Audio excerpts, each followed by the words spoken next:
ladies and gentlemen? We are back. We are live. It is the Freight Coach Podcast, the top podcast in transportation, coming to you guys every single weekday, 8:30 a.m. Pacific, 10:30 Central, to break down some industry headlines. But most importantly, you guys provide some actual insight into what you can do with all of this information.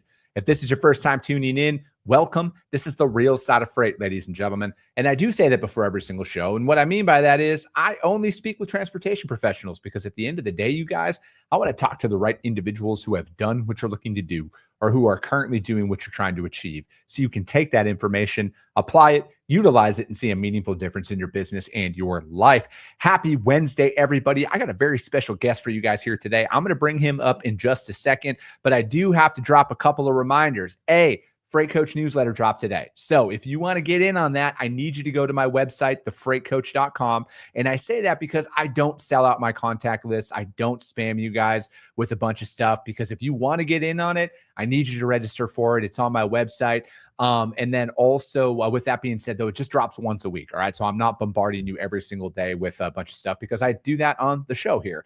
And I bombard you with the live show. But with that, also, my team keeps reminding me to say this at the beginning of the show as well. If you're not subscribed, you guys, subscribe to the show. If you're feeling ambitious as well after this one, rank the show on iTunes and Spotify, because if you saw value, that's how your network's going to see value as well. All right, let's jump in here, you guys. The NMFC changes are happening. They're happening very, very quick. It's literally next month. It's no longer 90 days out, 120 days out. It's literally happening next month. And I ran into my friend here out in San Antonio, and I was like, dude, we got to get you on the show. And we got to talk about what you guys are doing, because this is really going to set companies up for success. So I have Mr. Scooter Sayers back on the show. Scooter, thank you so much for joining me. Hey, thanks, Coach. It's a pleasure and an honor and a privilege to be here. I'm excited to be here with you today. No, I appreciate that, man. And it's always great, chopping it up with you and, getting to know you over the years here. And, you got a great background in all facets of the industry, but, you've done a lot of stuff on the LTL side, and, and then now with what you guys are doing at Cubiscan, like I'm pumped about this, because I truly feel like this is one of those pieces of technology that's truly, truly needed now more than ever. So what is Cubiscan, and kind of like, how did you get your start with them?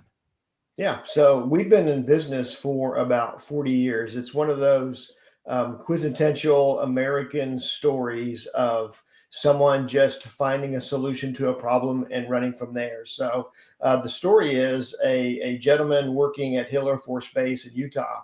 He was tasked with his team to measure everything in the warehouse, all the cardboard boxes. They were out there with clipboards, tape measures, pencils, writing all the dimensions down. He was frustrated with all the manual work being done, and I measured it, then you measured it. We got two different numbers. And he came home. His son was going to college studying engineering, and he said, "Hey, son, why don't you help old dad out and figure out how to make my life better?" Well, he was studying ultrasound technology, and he came up with a apparatus that you put a cardboard box under it. It would shoot ultrasound at it in 3 different directions and tell you how big the box was.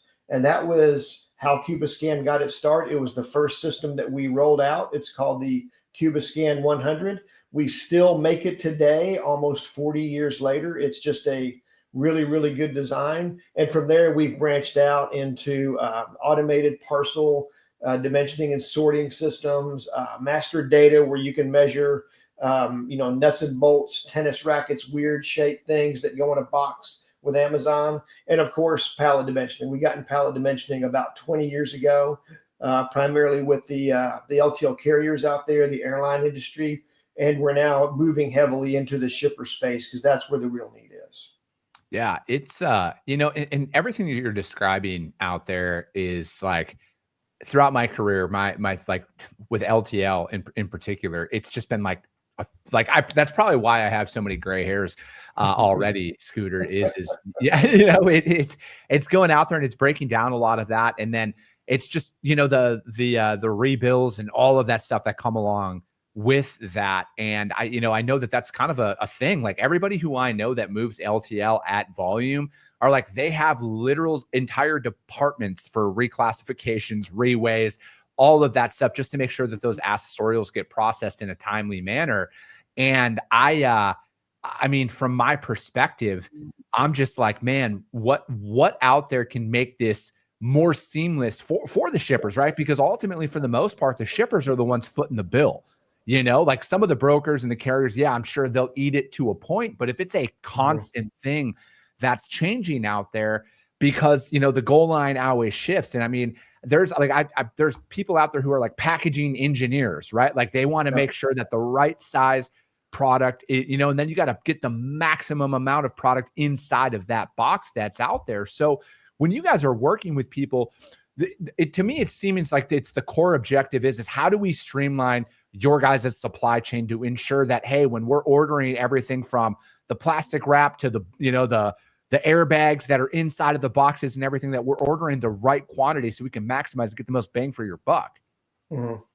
Yep, it's all about optimizing everything. And you're right. Today, when you've got issues that arise, the carriers, you may think that the carriers are eating some of this differential with these invoice issues, but they're really not. They may eat an invoice issue, but you're going to pay for that if you're the shipper somewhere else. They're going to get their money, right? The carriers have proven to be very good at doing that. So really, when you have these issues arising, it's you, the shipper, or if you've got a 3PL, it's one of you two that's really going to be absorbing the blow from that. And I see a lot of 3PLs, that's what they do just to keep the business. They know that the shipper is not doing it right.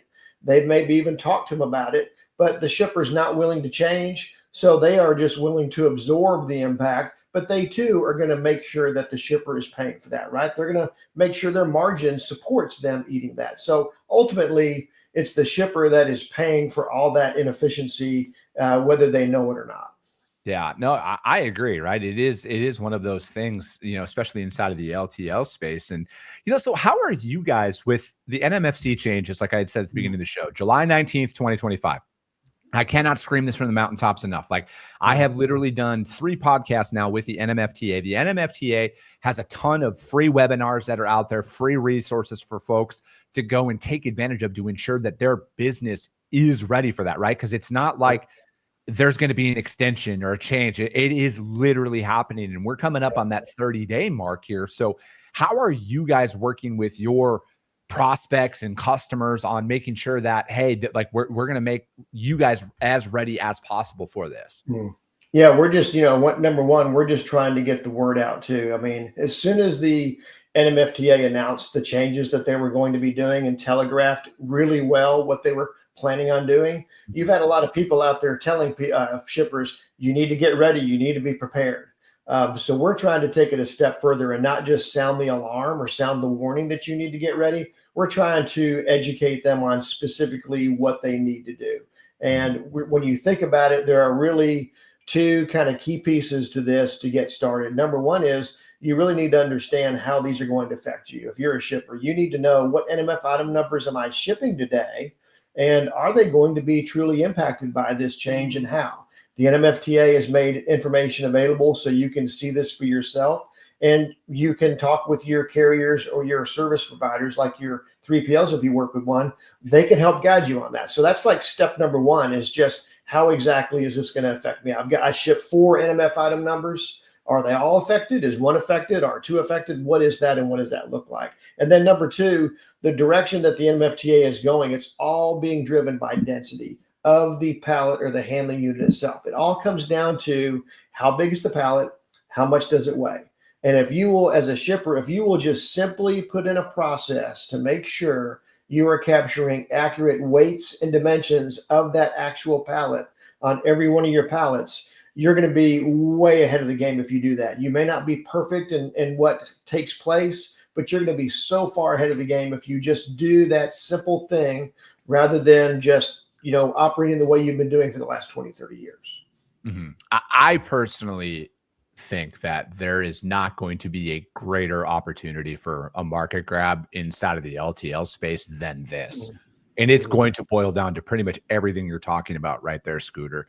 As a service provider, as a carrier or whatever, how prepared have you made your customers for this, right? Like as a full truckload guy, I'm even giving my customers a heads up on this, right? Because like we don't do LTL for them. And if they are doing LTL, I want them to be aware and, sending them links, sending them anything just so they're prepared for that. Because again, this, obviously when we move to a more density based, like what for the listeners out there, Scooter, what do you mean by that, hey, it's shifting to density based now pricing for their for LTL? Yeah. So today in the NMFC guide, it's got about 5,000 different commodities in it. So in theory, you're supposed to be able to go to this guide, and whatever you ship, you're going to find this one line that is best describes what you're shipping, and that's what you use. And those NMF item numbers have got classes associated with them that take into account the density of the product, the handling characteristics, the stowability characteristics, the liability characteristics. You know, is it easy to damage? Is it prone to be stolen? Does it damage other freight? Is it hazardous? It takes all those into account, and it gets complicated because, you know, sleeping bags is a good example. If you ship sleeping bags, there's one class that applies if it's made of cotton or down, or, you know, materials you find in the earth, right on the earth. Then there's a different class if it's made of synthetic materials, you know, like rayon or polyester. And then there's a different class if it's neither of those two specifically, if it's a blend of those two, or if it's made from cardboard, for example. And so you've got to know the composition of your sleeping bags to know what the class is. And the different classes are not based upon what's the sleep bag is made of. They're really proxies for the density. A sleeping bag that's made of down or cotton is going to be denser than a sleeping bag made of polyester. So that's why they have two classes. So it just gets really confusing to understand what I need to use. I've got to consult the guide. I've got to get with the experts. But at the end of the day, from the carrier's perspective, they really don't care whether your sleeping bags are made from down feathers or rayon or whatever. They just want to know how big is the pallet and how much does it weigh, because that's all that really matters to them. And so that's what this change is. It's really getting rid of all these complicated proxies for density and these archaic ways of describing things with 5,000 different items, and just saying we only need a handful of items to describe things at a higher level. And really, we just need to let density, that pounds per cubic feet, that's determined from the weight of the pallet and the dimension of the pallet. We just need to class everything based on that, and it's more objective, right? The NMF is subjective today. You and I can argue over, is it a widget or a sprocket, right? Is it this one or that one? But if it's based upon weight and dimensions, hopefully we can agree on that if we both weigh and measure it accurately. So that's the goal. That's the purpose behind everything. I think it's going to be a lot more simplified and streamlined. I really do. And it's going to be more cut and dry. And I mean, I feel like every accounting department out there, every transportation department out there wants any subjectiveness and all subjectiveness, removed from their day-to-day, right? They want the, you know, if here's your quote and everything. But I feel like where the opportunity is going to lie, though, for at least from myself who does partial and full truckload, is this could potentially raise rates up to a point where customers are going to start exploring, hey, what would it be just to partial this or send in a box truck for this, and remove the variables that do come along with traditional LTL shipments? Absolutely. You know, I can go back to when I first met you a couple of years ago. I was running a small truckload brokerage in the Atlanta metro area. I'm an LTL guy. I did not know that much about truckload. I was trying to teach that staff there how to use LTL in certain situations because I saw them taking a 4-pallet order and moving it truckload because that's all they knew. And they did not want to get involved in LTL because they didn't understand, how do I determine what the class is, right? Well, with these changes, everything largely going towards weight and dimensions of the pallets, it's so much easier to determine that. So if I'm a truckload broker, I'm someone doing partials, I really want to start learning this because there's opportunity for me to get into LTL because it's now becoming simpler to do that, right? So I think there's great opportunity for anyone. If you're a truckload broker, you probably have access to a ton of LTL business, right? You just don't go after it because you don't understand LTL. Now it's going to be easier for you to do that. And if you are a 3PL doing LTL, it's a great opportunity to get with those customers' current perspective and talk about this, right? Because people are confused. It's a great opportunity to add that value to the customer base out there by doing that.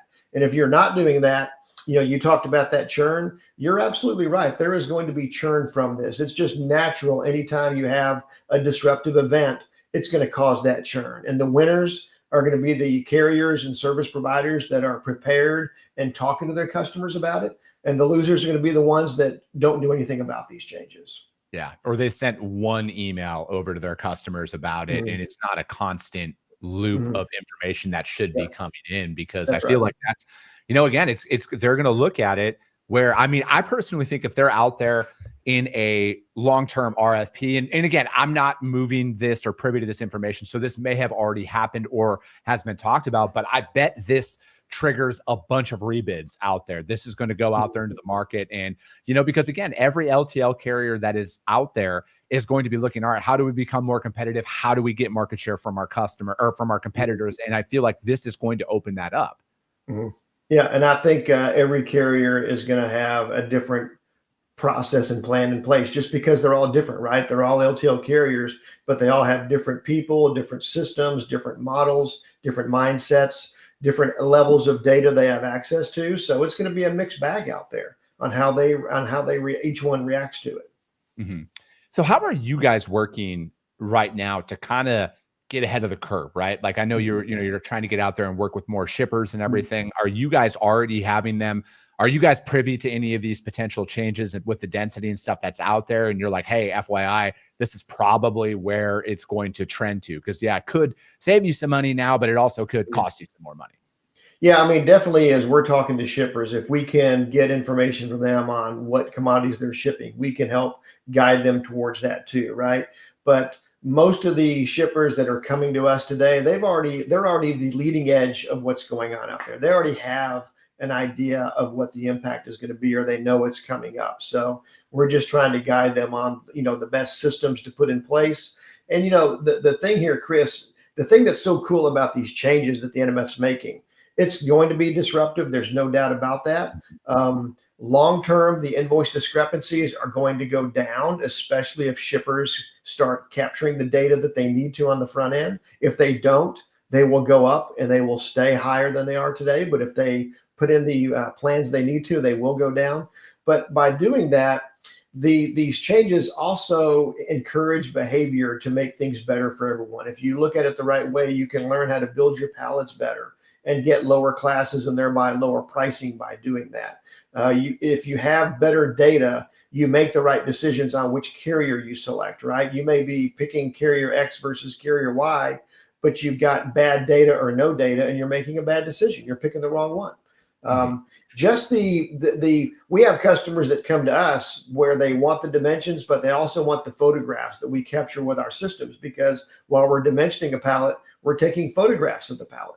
And they want that for loss and damage issues, shortage issues, retail chargebacks, where they have no way to fight back against a major retailer that's charging them back for not putting the freight on a blue pallet or a heat treated pallet. Now they can have us take pictures of the pallet while it's being dimensioned to prove I did use a heat treated pallet, and so you need to resend that chargeback. So there's all these benefits that are coming from the shippers gathering the data on the front end and owning and having that. It's not just invoice discrepancies. There's so much more at play here. Yeah. Papa Freight here asks if the NMFC is moving toward density away from shippability. Are they saying composition is less important, rayon versus cotton? Yeah, even the NMFTA people have said that. They've specifically said we're reducing the number of NMF items because it's less critical to know what's being shipped, right? It's less critical to know what's in the box. It's more critical to know how big the pallet is, how much the pallet weighs. That's where everything is going. So, I mean, with that being said, and kind of to touch on what you were saying there earlier as well, Scooter, do you think more businesses are going to now kind of create a digital footprint of their product, and they're going to look at how they're packaging everything and shipping everything long term, and maybe going down to like, hey, it's either A, B, or C. This is how we're going to move it now. These are the size boxes that we're going to do. We're going to ship less air. We're going to try and become more compact with the way that we're doing this. And you guys at Cubiscan have a tool for them where they can kind of create that digital footprint and essentially re-engineer how they are moving their product. Yeah, you really do need to digitize it, Chris. You need to eliminate manual data entry, and you need digital information so it flows better. We talk to shippers all the time that they are doing a really, really good job weighing their pallets. They're measuring them. They're getting accurate data. But the problem is, if the carrier finds something different, they have no way to back it up because they wrote down the weight and the dimensions on a pick ticket, and then someone entered the information in their TMS and the pick ticket got thrown in the trash. And when they get that invoice from the carrier a week later and it's higher than they expect, they've got nothing to defend themselves. And so if you can set up a process that captures the data digitally, timestamps it, Chris captured this data at 8:14 a.m. on this dock with this system. Here's the weight, here are the dimensions, here's the reference number, here are the photographs. Now you've got the evidence you need to defend yourself. And really what the shippers need is they don't need that defense so much as they just need to show the carrier, I'm trying my best to do things right. I've got the ammunition if I need it, but let's get into a happy place where you trust me and we're going to work together so I can give you the data you need every time. And you're not going to come back at me when you find small differences that may arise. That's where I think everybody wants to get to. It's just a simpler, easier way of doing business. Yeah, no, I agree with that, right? Because I feel like at the end of the day, we should be there, especially with advancements in technology and everything that there is. There should be little to no kind of discrepancies on how things are shipped. But again, I feel like we see a lot of information that comes out nonstop, social media, the media, and everything. And what I think a major miss by a lot of transportation providers is they assume everybody's aware of all of this stuff, or they assume that every manufacturer in North America has a need for this, right?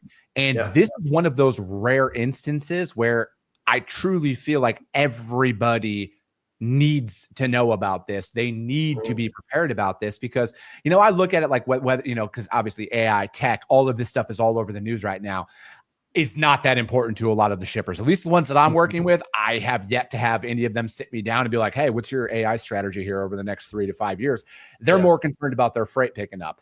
But with this in particular, this truly does touch everything in the LTL space. And this is going to change the way that people ship stuff. I truly feel that way. They might start looking at it as, hey, let's just parcel it now via UPS or FedEx, or let's put it in a Sprinter van, or let's box truck or partial truckload this. I think that this is a truly, like, it's just such a rare opportunity where there's a seismic change at this level.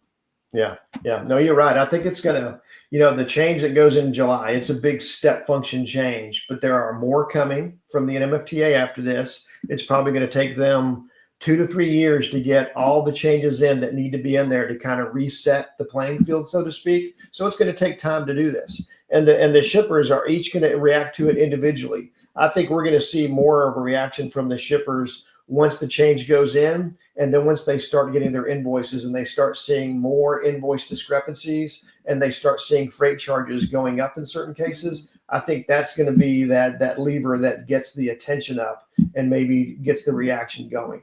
We went to a show in Chicago in March called ProMat. It's one of those big, massive supply chain shows where there's like 50,000 people there. We talked to a lot of shippers there. The shippers that went to that show, they tend to be large shippers, right? A small shipper shipping 1 or 2 pallets a week is not going to send someone to that show, right? But someone shipping hundreds of pallets a week, they're going to send their people to that show. We asked all those shippers every time we talked to them, what are you doing to get ready for the NMF changes? And we found about half the time they said, what are you talking about? So there is a lot of people that don't know about it still today, uneducated or unaware of it. And they're going to find out the hard way. It's truly baffling to me, Scooter, that if you were an LTL sales rep, whether you're with a trucking company or whether you're a broker, and you have not brought that to their attention, like it truly baffles me. And it's probably more laziness on the other part than anything, because humans are inherently lazy, you guys, no matter what people want to say. But I think, like, how though, like from a competitive standpoint, how are you assessing this situation and not in front of all of your customers at all times, just to show how nobody else is taking it as serious as you are. Like it truly baffles me, man. For you to be at ProMat, I know what ProMat is. I was at ProMat in Atlanta last year. I saw the scope of that place, and that is like, I mean, just to hear that half. And I know that you didn't talk to 4 people, and that was your sample size, your Scooter. Like I know the hustle that you brought to that, and for you to say that and to say half of the shippers, and that's 60 days ago, you guys, you're going to sit here and tell me that that's changed over these 60 days? A little bit. Yeah, a little bit, but still a lot that don't know. So a lot of education still needs to take place. So what do you think? I mean, as we're kind of wrapping up here, man, what do you think is what every manufacturer shipper should do like right now, this moment? They just need to understand space. I mean, it all goes down to, we talked about, the pallet. How big is the pallet? How much does it weigh? That is so important for a shipper to have. But they really need to be going back to the beginning and looking at that box, right? They really need to be making sure they're optimizing the box size. They need to have good master data so they know what they're shipping, how much is going into a box, how much air is in that box. And they need to take the air out, because more and more they're going to be paying for it, right? They're going to be paying for that air if they ship stuff in a box that's too big. And then when you do that and you put 20 of those boxes on a pallet, you're compounding the issue. And then if you build that pallet in a pointy way with, one box on top rather than a nice squared off pallet, you're paying for all that, right? With these changes, the more space you take up, the more you're going to pay for that product. And I think that over time, the carriers are going to get even smarter about this. Today, the carriers, they have our dimensioners and dimensioners from other companies because they want to make sure they get paid for the space you take up in their trailers. And they're really, really good at doing that, right? And then with these changes, more of that's going to happen. But over time, the carriers are going to take it to the next level, and they're going to look at that pallet where you've got a lot of wasted space on it, and they're going to say, you're preventing me from putting more freight on my trailer because you're wasting space, right? I'm charging you for that wasted space, but there's a cost of me moving wasted space versus space that produces revenue. And they're going to start factoring that in as a secondary price increase because you're wasting space. We're gonna start seeing that over time. So it just comes down to the shippers. They really just need to know the space that their items take up in the box and on the pallet, and they build their pallets as good as they can. It's simple as that. I truly think that you're very accurate. I think that's exactly what's going to happen. Is there's going to be a ton of surcharges and stuff that eventually come to light. But I also look at it as there will be a LTL carrier, or at least I would assume, unless they're all hanging out together back door and they're like, hey guys, this is all what we're going to do across the industry. But I feel like this opens up a competitive opportunity where somebody could truly come in, Scooter, and be like, hey, we're going to charge a flat fee for everything now. We're going to simplify it even further. And then that will decimate the competition. They're going to let it know, just be like, hey, we figured out our margins. We know our cost per inch, we'll call it. And they're like, this is what we're going to charge. And it's just going to be like, hey, if you need to go 100 miles, here's your rate. 200 miles, here's your rate. 300, and so on and so forth. And they're going to simplify it. Something great is going to come out of this. I know that.